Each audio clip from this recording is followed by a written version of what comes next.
नमस्कार. माझ्या यूट्यूब आणि फेसबुक चॅनलवरती पुन्हा सर्वांचे खूप खूप स्वागत आहे. तर मी लहानपणापासून माझ्या बाबांना पाहत आले. माझे बाबा शेतकरी होते. मी पाहत आले आणि त्याच्यानुसार मला ही कविता सुचलेली आहे. तर शेवटपर्यंत ऐका ही विनंती. कवितेचं नाव आहे पोळा आला.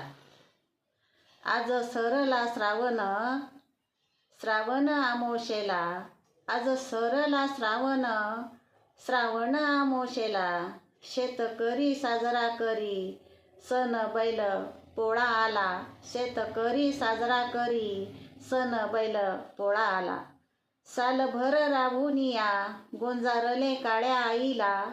सालभर राबुनिया गोंजारले काळ्या आईला.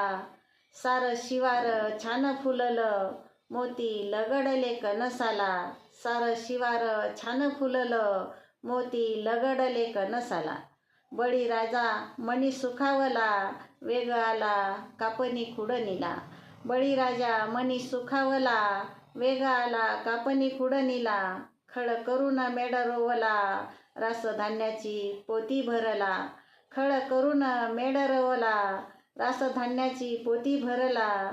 दुरडी टोपले भर भरून देई बारा बोलवते दाराला.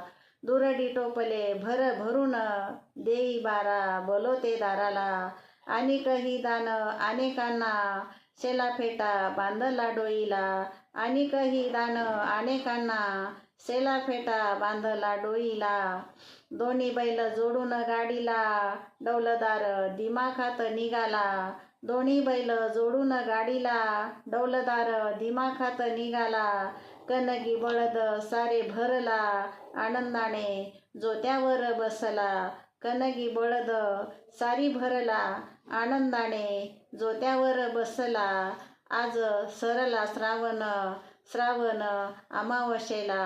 आज सरला श्रावण, श्रावण श्रावण अमावस्येला. तर ही जुनी परंपरा आहे. 12 बोलवतेदारांची. पण त्यांना वर्षाच्या काठी एकदाच दान दिलं जायचं खळ्यावरचं. तर ही अशी माझी जुन्या पद्धतीची रचना आहे. तर शेवटपर्यंत ऐका. धन्यवाद.